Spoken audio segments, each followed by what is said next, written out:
It's an honor to be here.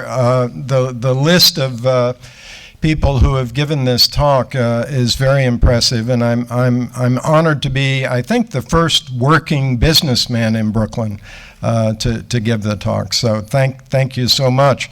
The slide says the Brooklyn Brewery story, but this really is kind of a Brooklyn story, and I hope you all will appreciate that fact. Could go to the next one.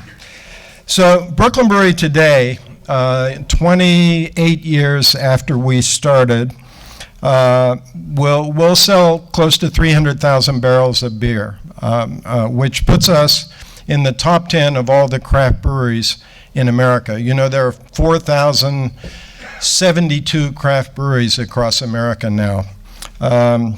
We only sell in half the United States, 25 states, but we export to 30 countries around the world. We're the biggest exporter of American craft beer.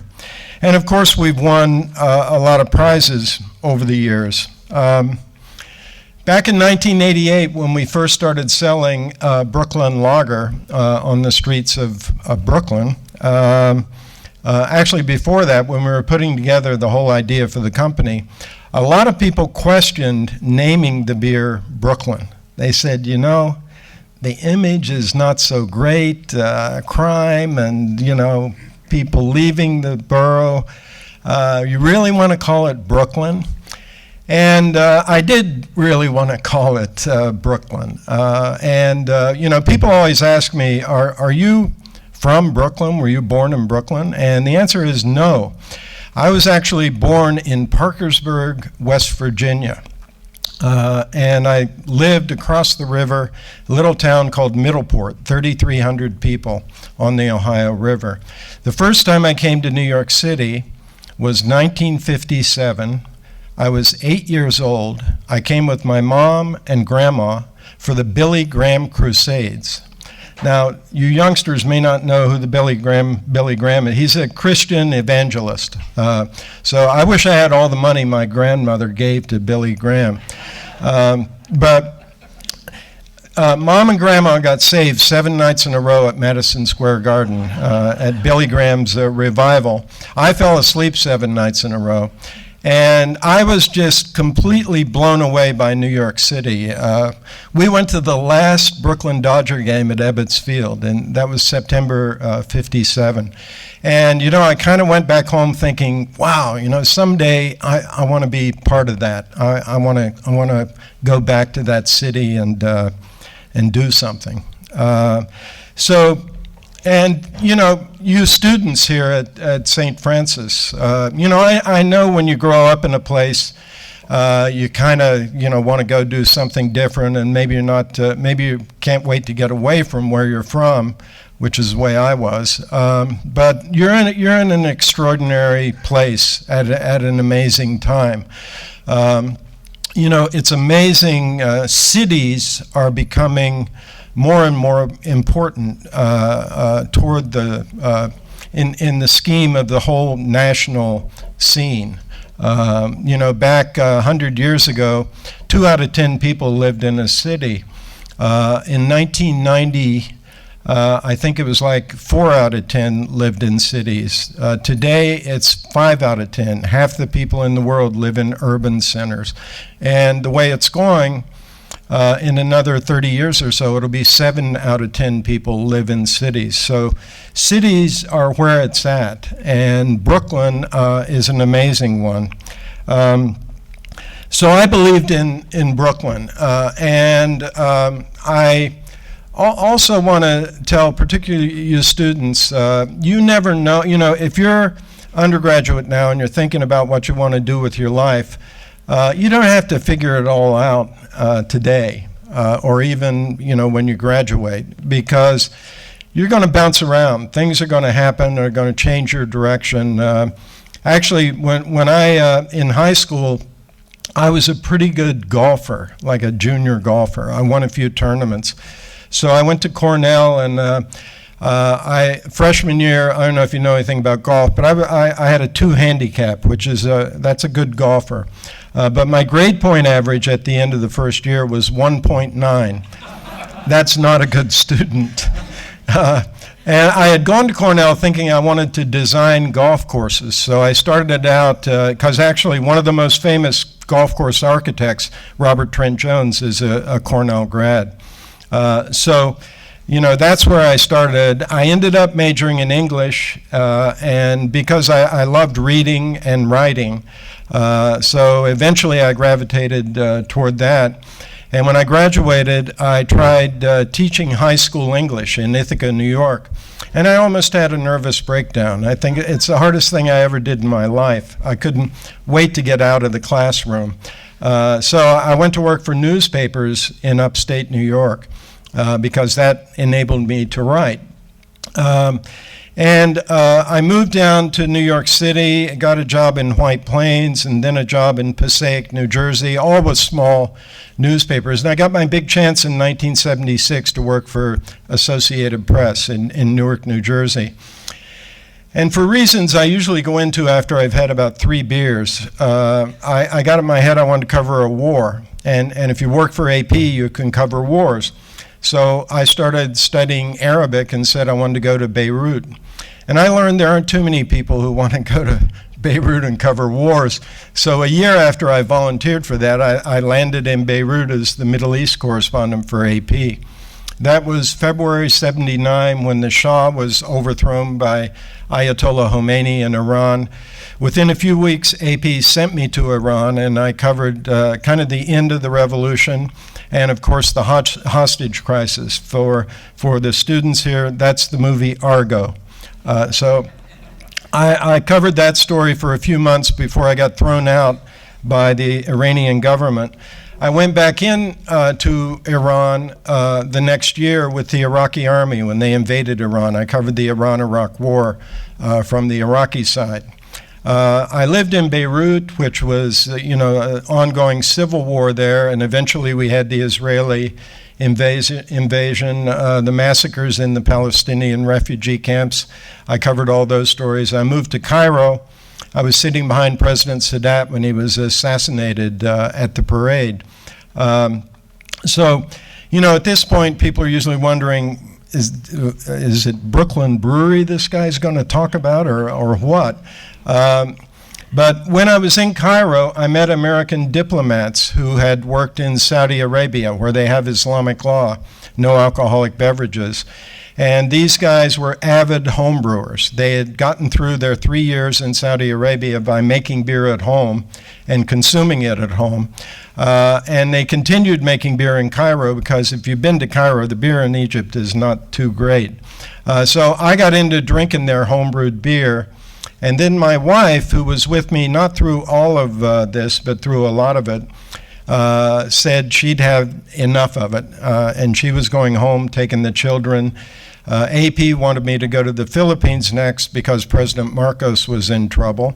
And my wife said, bye-bye, I'm going home. So I gave it up and came back to New York. We settled in Brooklyn when we came back and went to work for Newsday, doing foreign news as an editor, which was kind of boring compared to what I had been doing. And I had always had this conceit that I could succeed in business. And I say conceit because I had no business background. I didn't study business. I had never run a business. But when I was a kid, I won a lot of contests selling things. If the Boy Scouts were selling peanut brittle, I would sell the most peanut brittle. Actually, when I was 12 years old, I won a contest. I was the most popular newsboy in Ohio. And I got a 2-week trip to Brazil, which was kind of a mind blower for a kid from southeastern Ohio.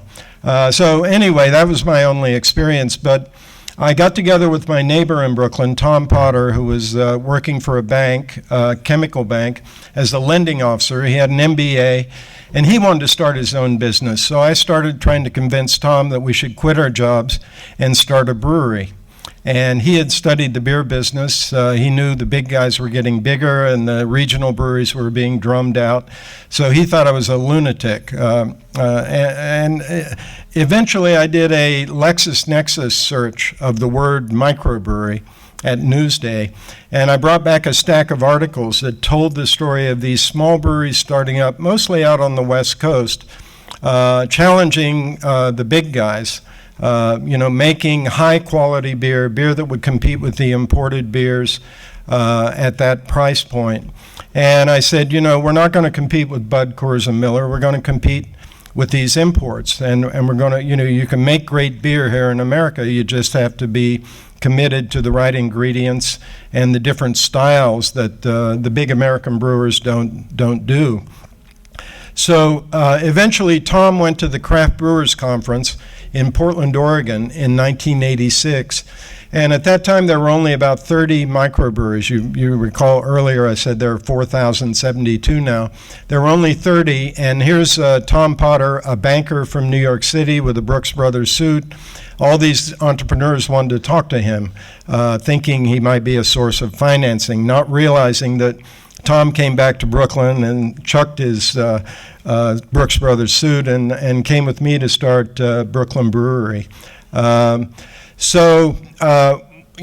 We put together a business plan. Actually, Tom got business plans from some of the entrepreneurs out in Portland when he was there.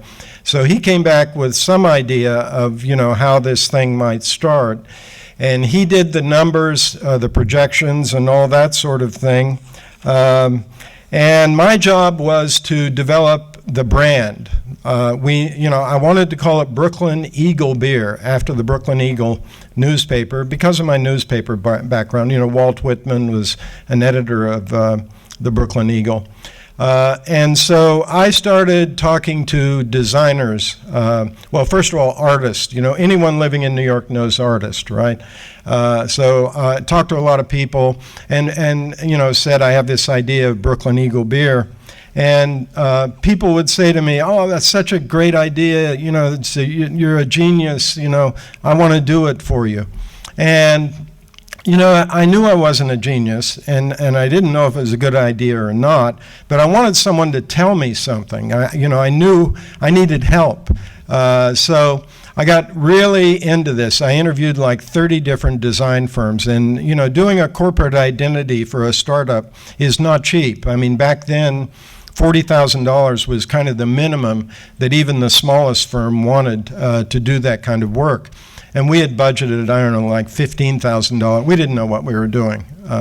We had budgeted $15,000 for that. So I got very frustrated talking to all these designers. And my wife one night said, "Look, why don't you find out who the best are in this city? You're a journalist, you don't mind cold calling anyone." And so I started calling these hotshot design firms, and we got meetings with the people from Pentagram and Chermayeff and Geismar and all these international design firms. And they would have us in for lunch, they'd have a catered lunch and the partners would show things. And I think, between us, Tom and I probably didn't have $25 in our pocket. We didn't have any money at all at that time. But everyone was kind of excited at the idea of starting a brewery. But then, the only designer I knew anything about was Milton Glaser. Milton is the guy who did the I Love New York logo. He's done work that you've been living with your whole lives. When I was in college, Milton designed the Penguin Shakespeare series and the Hermann Hesse novels. He's a legendary designer. Probably, actually, he got that big award from the president last year, the first graphic designer to ever get that, whatever it's called, big award from the president, which he was very, very honored to get. So when I called Milton's office, this woman named Eva answered the phone, and I told her, about Brooklyn Eagle beer, and she said, "Do you know who Milton is?" And I said, "Well, yeah, I hear he's pretty good. I want to talk to him." And she said, "Well, he doesn't just talk to anyone who calls here." And I said, "Well, I'm the president of the Brooklyn Brewery." And she said, "Yeah, right."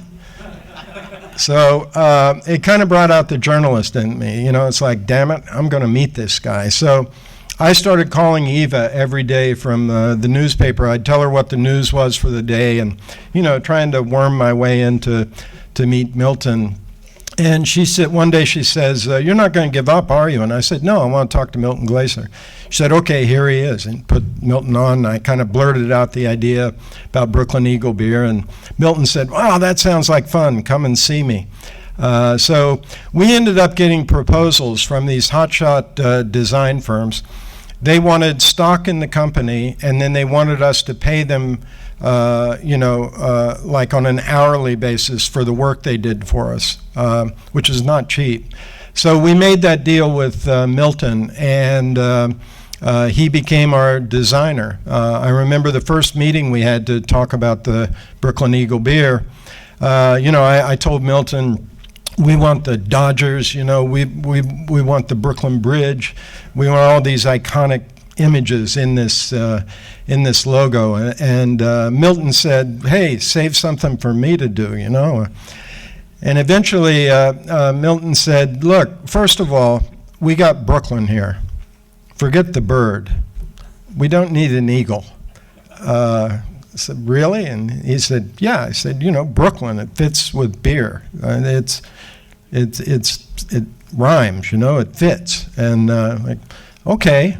So a couple of days later, he called us in. Actually, those are his original sketches. You talk to Milton, and he starts sketching the minute you start talking to him. That's the way, he thinks visually, and he works very quickly.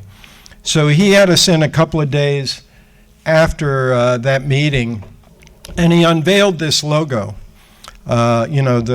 Basically he had the Brooklyn Lager, label design. And I remember looking at it and saying, that's it? And he said, look, don't say a word.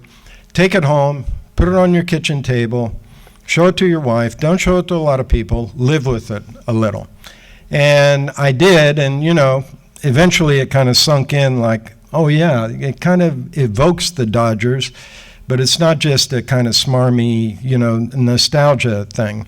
And it's kind of a fresh image of Brooklyn, and, it's a very positive thing. And it looks like maybe it's been around forever. I began to recognize the genius of this guy, Milton Glaser. And Milton has been a key advisor for me and the Brooklyn Brewery from the very beginning. Actually, the work he's doing for us, he's 86 years old now. He goes to work every day. The work he's doing for us today, I think, is even more exciting than the work he did for us in the very beginning of the company. He's doing a redesign of all of our packaging, which will roll out next year. And you see it, you'll see what I'm talking about. It's really inventive. A lot of companies are going to copy the stuff that Milton is doing for us.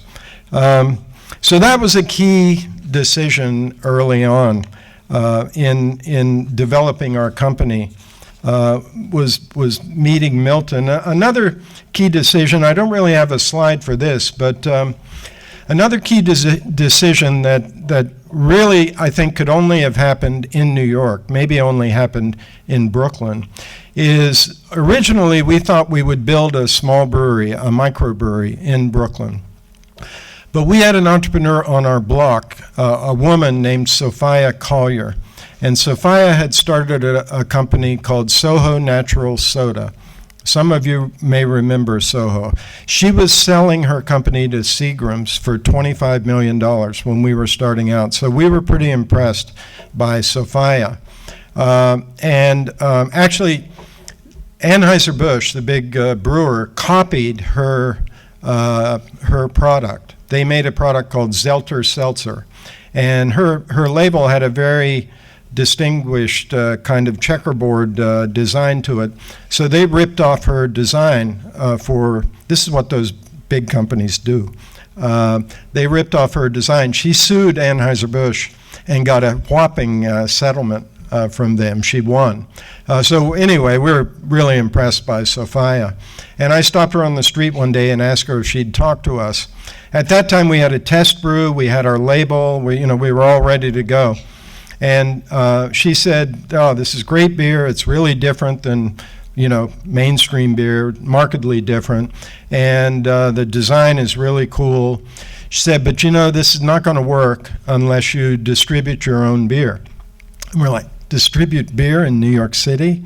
I can hardly afford my car insurance. A truck? What about parking tickets? And what about the mafia? All of our original investors raised issues about starting a brewery in Brooklyn. And she said, yeah, there are a lot of problems out there, but nobody's going to pay any attention to you when you're small. So, she told us about starting out with Soho and failing with health food distributors, soda distributors, beer distributors. It went nowhere. And she said her product didn't sell until she bought a van, put her logo on the van, and went out herself and sold the beer door to door. So we threw out our business plan and decided to brew the beer in upstate New York, truck it down to Brooklyn, and put our logo on the van and go out and sell it. And that's what we did. And it was very difficult. Actually, on day one, we delivered to 5 customers. One was Peter Hillary's, the little pub that used to be right over on Montague Street. Actually, the only one of those 5 that's still in business is Teddy's Bar and Grill in Williamsburg. It was very difficult at the beginning. People would taste the beer and say, it's so bitter and dark. Why don't you make a beer like Budweiser or Heineken? It's like, well, we're doing something different. So I realized that, in addition to selling, we had gotten ourselves into a real situation where we had to educate people about what we were doing. So can you flip there? So we became teachers of beer, and it turns out I was much better at teaching beer than I was at teaching English.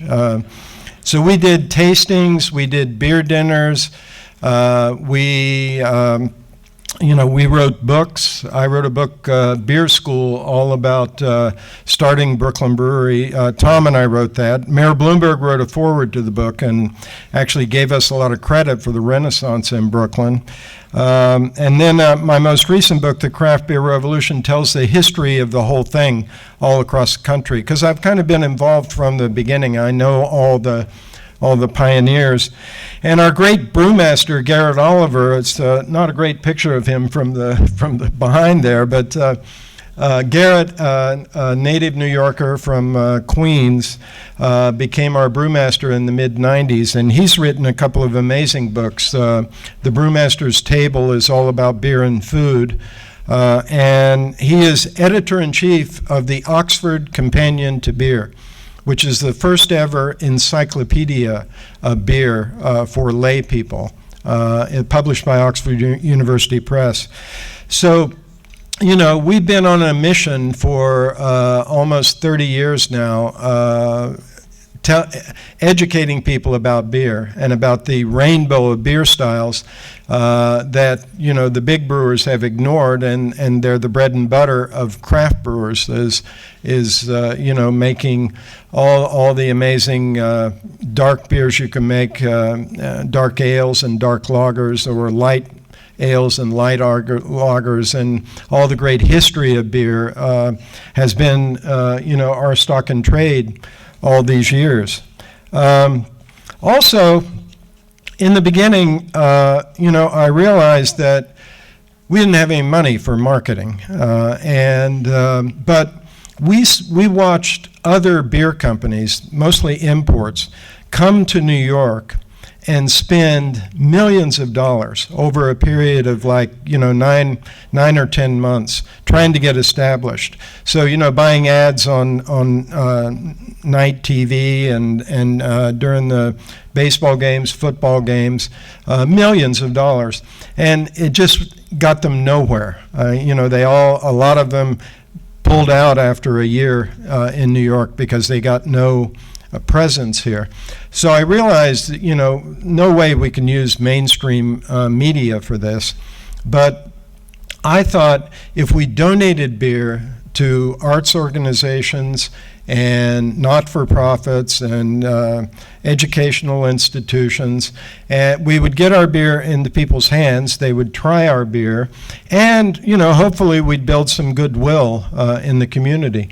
So that's what we did. And now today we do have a pretty significant marketing budget. It's in the millions, but we still employ that money the same way we did in the very beginning. So now we donate to more than 300 different organizations, and I hope some of you out there probably know of organizations or events that you've attended where Brooklyn beer has been donated. So that's the way we market ourselves, and I think it makes us, it differentiates us from the other big beer companies that are, mostly doing mass advertising, and it gives us a kind of human touch for our product and a kind of authenticity that, that the big guys really can't match. Another slide there showing, these are people picking up beer at the brewery. Every day people come and pick up beer there, and we take a picture of them and put it on our website. And a lot of people ask me why craft beer has taken off the way it has in the last 10 years. And a big reason is social media. We now, for like 17, 18 years, our marketing department was me and MILTON GLASER. Now we have like 15 people under 30 years old working in our marketing department, and they're the ones responsible for building this social media profile that we have, which has really enabled us to reach all the people we want to reach in all the markets where we want to sell beer. Another big reason things have taken off in the last decade is because for many years, the Anheuser-Busch distributors, they sell half the beer in America. For many years, they only sold Anheuser-Busch products. But as craft beer grew, and today craft beer is probably something like 15% of the U.S. market. So as it became a big player, the Miller Coors distributors were beating up on the Anheuser-Busch distributors because the Anheuser-Busch guys didn't have any craft beers. So the Anheuser-Busch distributors opened up to craft beer. In the trade press, they called it a jailbreak because when August Busch ran the company, they wouldn't dare take on other brands. But now they have. So a lot of our distributors around the country are Anheuser-Busch distributors. So those two things, Anheuser-Busch distributors opening up to craft beer and social media, are the reason that craft beer has taken off so much in the last decade. But I got to tell you, the people who questioned naming the beer Brooklyn, of course, today, we look like geniuses, right? Naming the beer Brooklyn. There are more than 100 companies in Brooklyn that have products branded as Brooklyn this, Brooklyn that. So it really has become a phenomenon. But we did have some moments of, the old idea of Brooklyn. Or in 1995, I was robbed at gunpoint in our warehouse in Williamsburg. Guys came in and made everyone lie. 3 guys with hoodies and 9mm pistols came in, made everyone lie on the floor. And they put a gun to my head. I had to open the safe and turn over $30,000 cash. It totally freaked out all my employees. And I spent $30,000 on top of that for fences and buzzers and cameras. And the first robbery was on the day before Thanksgiving, 95. They came back on Christmas Eve that same year. And when they grabbed our warehouse manager, put a gun to his head, and they started back toward our office. And one of our salespeople ran out the front door. And then they saw the cameras and all that stuff, and they cut and ran. So it worked. You know, my partner, Tom, the banker, right? When I spent all this money on all the security stuff, he said, Steve, come on, you know, we lost 30 grand and now you're spending 30 more. I said, Tom, the gun was at my head, not your head. He wasn't there during the robbery. So that was kind of exciting. And then a couple of months later, as we were finishing, we built our brewery in 1995. It opened in 96, the one in Williamsburg. And as we're finishing building the brewery, the Daily News did a big centerfold about the first brewery in Brooklyn in 20 years. You know, Schaefer and Rheingold had closed in 1976, so it was 96, and we were opening up. So they did this big story, pictures of me and the brewmaster and the construction project. The next day, 2 big limousines pulled up in front of the brewery, and all the workers on the job, you know, the carpenters and plumbers, they disappeared. I mean, it was like rats off a doomed ship. They were gone. And these union business agents came in, and they had young guys following in cars, really thugs, young guys, you know, who couldn't button their top button. And they came in, they wanted to talk to the guy in charge, and Garrett, our brewmaster, was there, and the super on the job was there, and Don Christian said, well, you boys have to wait, Steve Hindy's at lunch. So they hung around for a while, and I guess I stayed too late at lunch because they got impatient. They left a card for me to call some guy. So I came back, and Garrett, our brewmaster, Garrett says, Steve, you cannot believe these guys. I can't believe they dress like that. He said, it's like they walked right off the set of Goodfellas or something. And Don Christian looked at me, the super, and said, so buddy, how you going to handle this one? And I said, well, I'm going to call your boss. So Richard Wolf was our contractor, company been in business 100 years in New York City. I started describing what had happened. And Richard said, oh, man, what'd you get that article in the paper for? And I said, well, Richard, you know, we live on PR. I mean, that was great for us. He said, yeah, this is going to be a big problem. And I said, well, look, you got to call this guy, the boss. So I give him the number. A couple days later, I get a call at the brewery. Guy says, yo, how come nobody's called us? And I said, well, my contractor is supposed to call. And he said, no, somebody's got to call my boss. And I said, okay, I'm really sorry, sir. And so I called Richard, and I said, Richard, what the hell? You said you'd call this guy. And he says, well, I think it'd be better if you talk to him. I was like, me? What am I going? I don't know how to handle this, you know? And he said, well, I don't know. That's okay, well, maybe. And so I knew, you know, my son's Little League coach was a guy named Ed McDonald. Some of you may know Ed. Ed had been head of the organized crime strike force. He's a federal prosecutor. He prosecuted Gotti and lost. Actually, you know the movie Goodfellas? At the end of the movie, when they're in the hotel room and the prosecutor's talking to Ray Liotta and his wife making government, that's Ed. Like, he did that in real life, and he played himself in the movie. So he was in private practice. He lived on my block on 8th Street in Brooklyn. I called Ed, and I started explaining what was going on, and he interrupts me and says, Steve, look, you're making a mistake. You're giving these guys the runaround. You don't want to do that. He said, you know, they'll burn down your place or beat up some of your people, and they're really good at this. You won't be able to do anything. They know what they're doing. I said, well, you know, what am I going to say to him? He said, well, you're almost done with the project, right? And I said, yeah. He said, so, you know, they're angry because you did a non-union job, so they'll probably want to put some no-show jobs on your payroll. I said, oh, okay, so you mean I pay them for people who don't exist, and I bribe them? And he said, well, yeah. I said, well, I don't want to do that. You know, I used to be a journalist trying to catch people doing that kind of thing.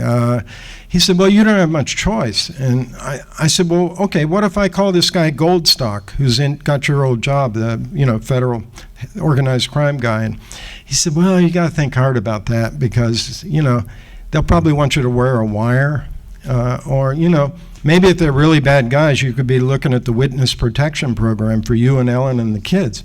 It's like, Ellen will kill me, you know. We left Beirut behind. Forget about the witness protection program. But he said, look, you got to talk to them. You don't know you don't know what they want. Preferably with your contractor. He may have a better way to deal with this. So I called Richard. Richard said, okay, set up a meeting. So we set up the meeting 11 o'clock one morning, and it's like February 1996. Limo pulls up, and the boss gets out with two other guys, and they're like two cars following with thugs in them. So each of the three guys has like two sort of bodyguards. And I just start pouring my heart out, talking about my background and how we're bootstrapping the company. And after about 15 minutes, it's pretty clear Richard, the contractor, is not going to show up. So I said, okay, I guess Richard's not coming. Let me take you guys to lunch. And the boss says, no, we didn't come here to eat. Let's meet in your office. I said, well, no, the office is way back in the warehouse. There are no windows back there. And it's like, perfect, let's go back there. So we go back in the office, open the door. There are like 15 people running around the office, and everyone looks like, whoa, God, who are Steve's friends, And the boss says, we can't meet here. It's too crowded. And I said, okay, let's go to lunch. No, we'll go out in the warehouse. So we go out in the warehouse. There's a table just outside the fence where our drivers settled up at night. So a bunch of broken office chairs, and there aren't enough chairs. So I said, let me get some chairs. And the boss says, no, at our meetings, the old guys sit, young guys stand. So I'm standing along with all the thugs, and the boss is sitting right in front of me, and one of his sidekicks is sitting next to him. The third guy won't sit down. I don't know if the third guy invented Joe Pesci, or Joe Pesci invented the third guy. But he was having none of my, talk. So I'm talking, and this guy's like, yeah, we heard enough of this bull. You did this job without us. It's an insult, and the boss is like, Sal, let him talk. So I just continued talking. The boss is kind of interested in my stories. He said, wait a minute, you were there when Sadat got it? What was that like? And, the Pesci guy starts screaming. So I'm just pouring my heart out. At a certain point, the boss looks at me and says, look, we don't want to hurt you. Great, I don't want to be hurt. Let's all go home, He says, I don't mean what you're thinking. He said, we have lawyers now. Has anyone been on the job since we got here? I said, no. He said, exactly. No one's coming to work until we put the word out. No one's unloading your trucks till we put the word out. And that was baloney, because we unloaded our own trucks. But I wasn't going to get in an argument with the guy. And I said, well, Mr. Boss, we're a small company. We're bootstrapping. We're going to grow. I'm sure you'll be part of the future here. I just continued talking. He says, okay, we've heard enough. We need to talk. I said, okay, I'll leave. He said, no, you stay here. So I sat in this broken office chair, the kind where you're either sitting forward or you're leaning back. I'm leaning back, my feet are off the ground. I'm not kidding you, I had sweated, down into my chinos to my knees. I'm just sitting there, and these guys go out in the warehouse, and they're like yelling at each other, like back and forth out there. Just how can this be happening to me? I left Beirut behind. This is really bizarre. And they come back in, the boss is in the lead, they're charging in, and I can't get out of this darn chair because I got my feet off the ground. And he's on top of me, he puts his hand between my legs and squeezes, puts his face down next to me and says, we're gonna have to hurt you. He grabs me by the shoulders and slams me into the fence and says, just kidding. And they all burst out laughing, except for the Joe Pesci guy. So the boss says, look, we're going to leave you alone. I want you to come to our Christmas party. Bring your wife. Take an ad in our journal. I'm thinking I'll take a platinum ad, whatever. So they left, and they didn't actually invite me to their Christmas party. I never heard from them again. And I wrote about this in beer school. I didn't name any names. When the book came out in 2004, New York Magazine interviewed me, and they wanted to know the name of the boss. And I said, you got to be kidding me. I live in South Brooklyn. I'm not going to tell you. But I Googled the guy. He went to jail for extortion and racketeering the year before the book came out for putting no-show jobs on a school construction project at 38th Street and 4th Avenue. right up the street, 31 blocks from where I live. So I had always wondered if they were really bad guys or if they were just playing around with me. They were really bad guys. And we dodged a bullet with that one. I've talked to a lot of law enforcement people who have said that we were really lucky because usually if they target someone, they don't just go away until they get something. So we paid our dues here in Brooklyn. I'll tell you, one of the big challenges for craft breweries today is, for particularly craft breweries like ours who sell in multiple markets, is being relevant in other places, because a lot of craft beer is about being local and being involved in the community. So we've developed a program called the Brooklyn Brewery MASH Tour, and we do these cultural festivals in 10 cities, including Stockholm and London, and actually next year we'll do Paris as well. Actually, we have we export a lot of beer. We have employees in Paris, and they're all okay after the horrible day that they had last weekend. But a big challenge for craft brewers is for Brooklyn to be relevant in Texas or in Chicago or in different places. So the way we connect with people is this incredible creative class that's developing here in Brooklyn, all these entrepreneurial ventures that are happening in Brooklyn have a lot of links around the world and around the country. So we do a cultural festival. We just did it last week in Austin, where we try to connect with the creative culture in Austin. So we do a week of music events. I do a discussion of the state of craft beer with craft brewers from Austin and the other cities. We do a lot of food events. Actually, yesterday was the culmination of the MASH week in Austin, and we did an event called the Three-Headed Beast. And we have a chef on staff at the Brooklyn Brewery. We don't have a restaurant, but he does these special events for us. So one chef cooked a cow, one cooked a goat, and one cooked a lamb. And it's like a big feast, and we get a few hundred people to that. And it's all a big celebration of Austin culture, but with a Brooklyn twist, which is the beer. So it's kind of an adaptation of the marketing we've been doing in Brooklyn from the beginning, which is donating beer and doing events that really highlight the creative culture of our community. We've also actually. Oh, yeah, we got a little video here, which will give you a little flavor for the Brooklyn MASH. This land is your land. This land is my land. From California, well, to the New York Island. From the Redwood Forest to the Gulf Stream waters, I tell you, this land was made for you and me.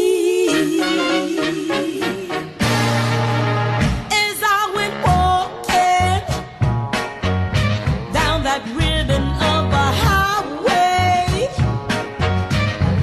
I saw above me all that endless skyway. This land is your land. This land is my land. A little sense of the flavor and excitement of Brooklyn in all these cities. And we are, as I mentioned earlier, the biggest exporter of craft beer. That happened, that just happened. It's not because we're so smart. Early on, we started selling beer in Brooklyn, and to be honest, it was a struggle. It was really difficult to start a beer brand like that back in the 80s. But from the beginning, we had people coming to us from Japan, from Sweden, from the UK, saying, they tried the beer in New York and said, well, this is very different than beer in Japan or beer anywhere. We'd like to export this beer to our country. And, I remember, I don't know if I said this, but what I was thinking was, I can't sell this stuff in Brooklyn, You're going to sell it in Japan? But, we needed to sell beer. So basically we said, okay, look, we'll ship you beer, but you got to pay us before we ship it, which any of you business people know that's a sweet deal for you, not a great deal for the importer. But over the years, it took hold in all these markets, and we got more and more sophisticated importers. So, we're selling 40% of our production now overseas. And we have a plan.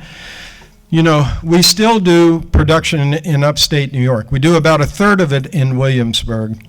Mostly the high-end stuff, the big champagne bottles, the Belgian-style beers, and really an incredible array of inventive beers that are aged in bourbon barrels and wine barrels and cider barrels and mezcal barrels and you name it. Beer that sells for, $30 for a big bottle, which if you're a brewer, a $30 bottle of beer is, yes, it's a beautiful thing.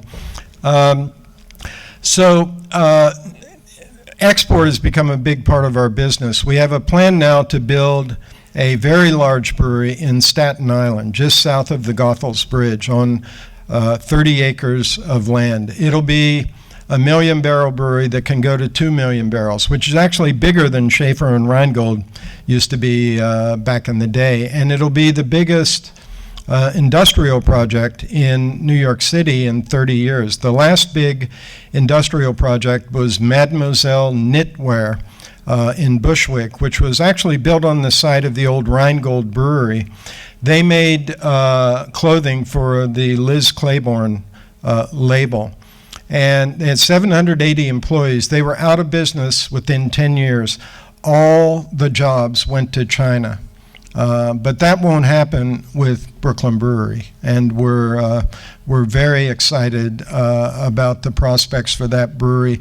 We'll continue. Our headquarters will always be in Brooklyn. We'll always have a big brewery in Brooklyn, but it's just amazing where we've been able to go with this whole thing, and a lot of it has got to do with the magic of the name Brooklyn.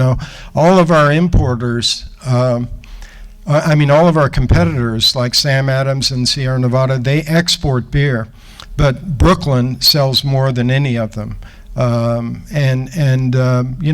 a tribute to the image of this fantastic place where we live. And I hope all you students appreciate the opportunity you have being from Brooklyn and being part of Brooklyn and being part of St. Francis, which is doing incredible work in connecting you with companies here in Brooklyn. And this lecture series, I think Tom and Anita, it's fantastic.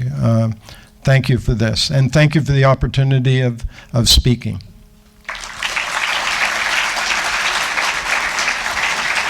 How did you overcome your biggest business challenge, other than the Joe Pesci story?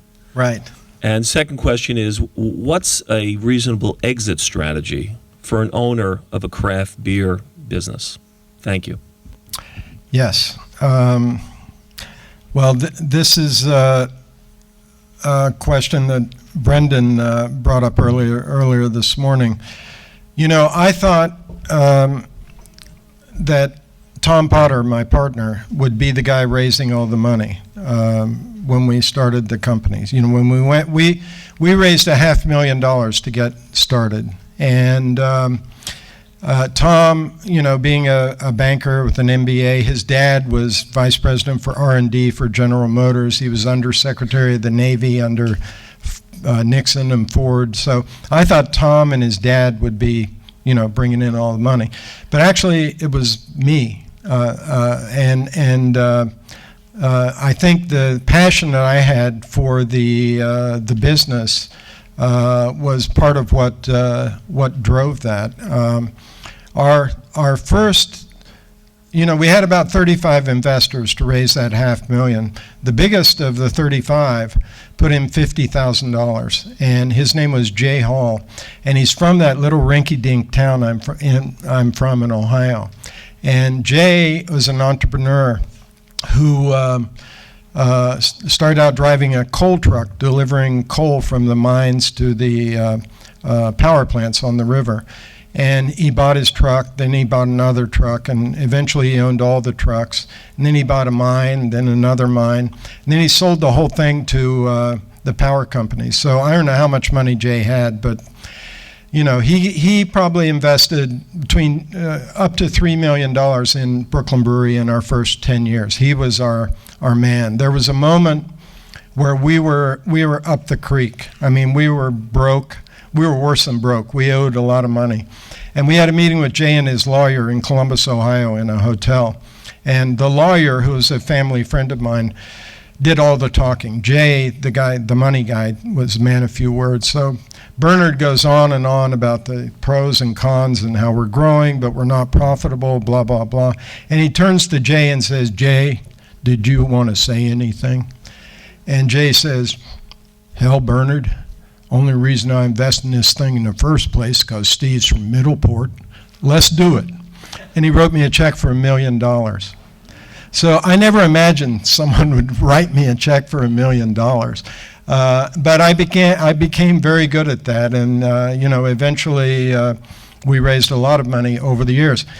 As for an exit strategy, I've got a great answer for that. So there's a brewery in California that's been around for about 20 years called Ballast Point, and they're a little bit smaller than we are. This morning, it was announced that they've been bought by Constellation Brands. Constellation is the biggest wine company in the world, actually based in Canandaigua, New York. Constellation also owns Corona beer in the United States. Constellation is buying Ballast Point for $1 billion.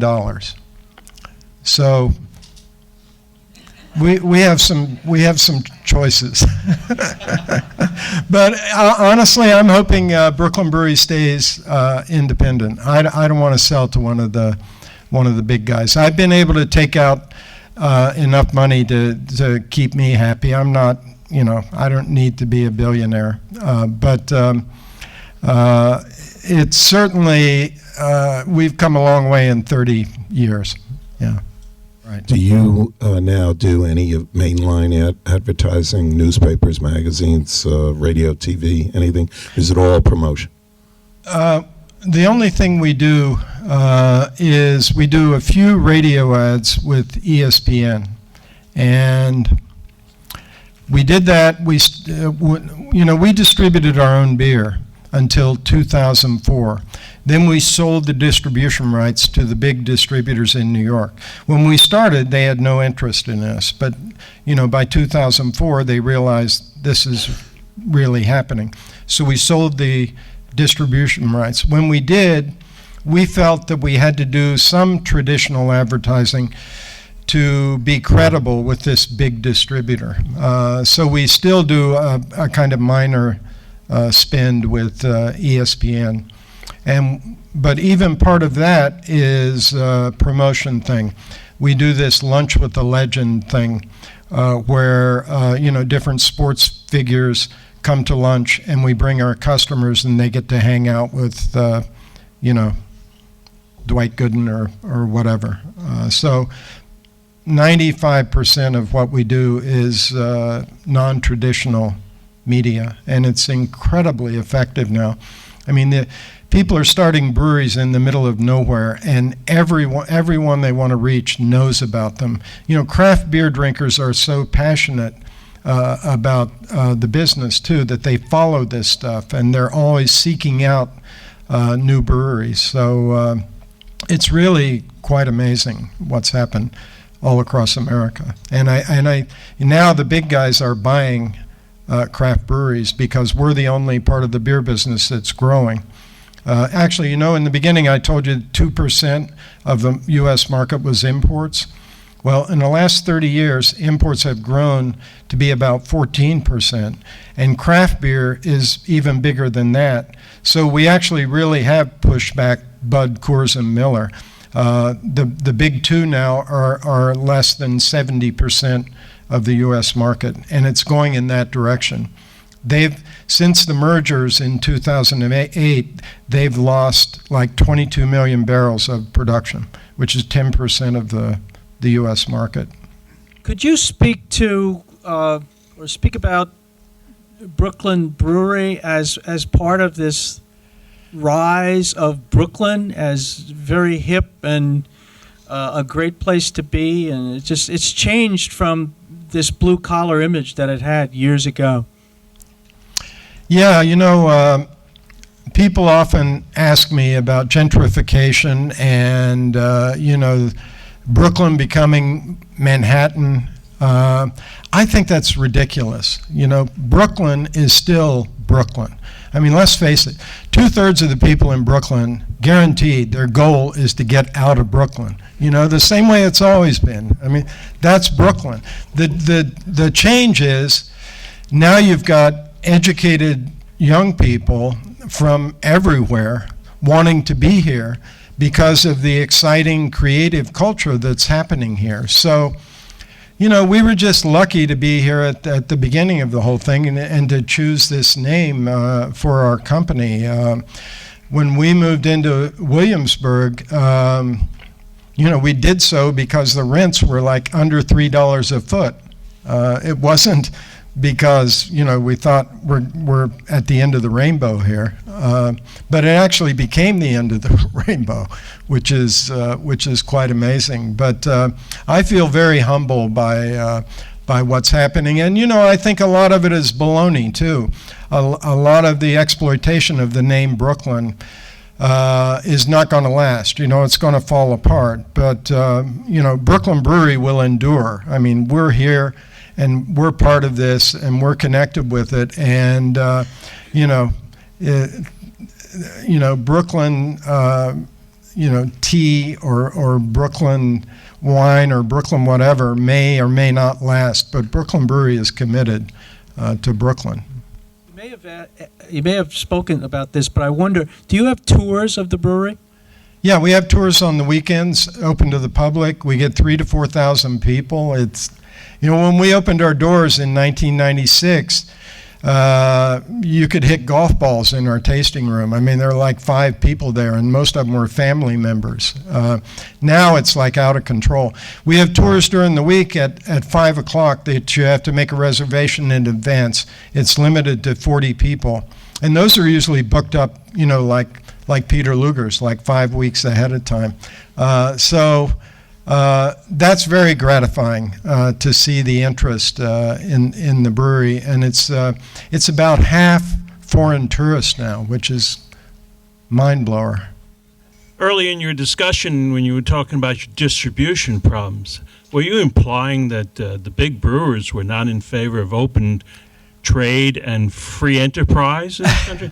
And if you have a second after answering that question, could you explain, relate to the people here, how your name came to be in the Irish Times in a non-beer article earlier this year? Okay, well, let's see. Yeah, the big guys really play hardball in the market, and if they can make a deal with a retailer to keep us out, they do it.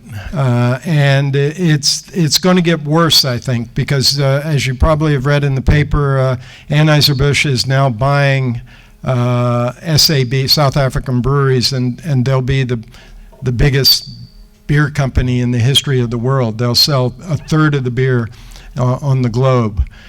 So they have tremendous resources. They're buying craft breweries now. They're telling their distributors, you want to sell craft beer? Sell our craft beer. Don't sell the independents craft beer. So that's a battle we've been at for 30 years now, and it's only going to get more intense. The other story about Ireland, God, I'll try to keep this short, but so in 1980 in South Lebanon, I was abducted. I was with the UN patrol, Irish peacekeepers, and the militia who abducted us shot one of the Irishmen who was with us 3 times, and we carried him out and got him on a helicopter. He lived. They took away 2 other Irishmen, tortured and killed them. It turned out to be a revenge killing. There had been a battle between the Irish battalion of the UN peacekeepers and this militia. They killed a militiaman. So the guy who abducted us was the brother of the kid who was killed. 2 years ago, Homeland Security agents called the brewery. They wanted to come and see me. And I said, of course, but why? And they said, we'll tell you when we get there. So they got there like 2 hours later, and we sat down in my office. And they said, you were abducted in South Lebanon 33 years ago. I said, yeah. And they said, well, we think the guy who abducted you is in Detroit running an ice cream truck. He applied for U.S. citizenship, and we determined he entered the U.S. illegally. And we're wondering if you could identify him, and if so, if you'd be willing to testify against him at a deportation hearing. So they showed me headshots of 50 Arab men.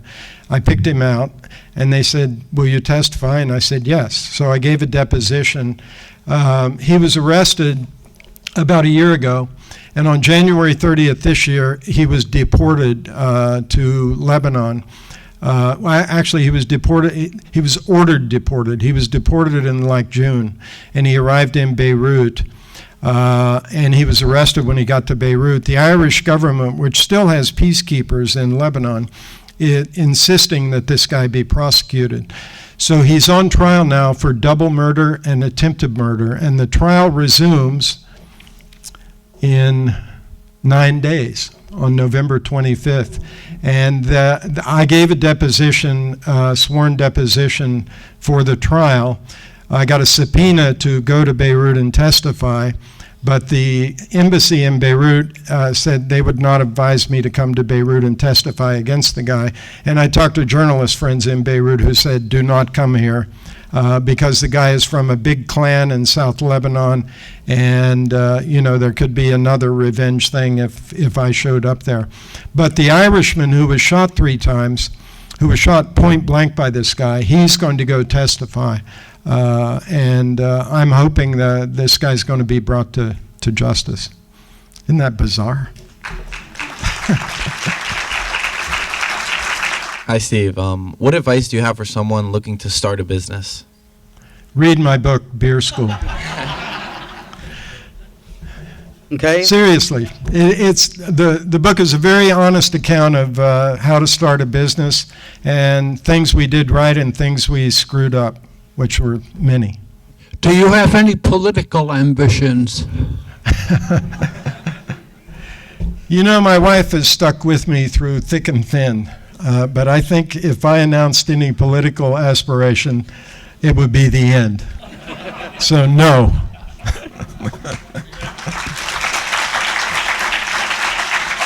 Thank you all.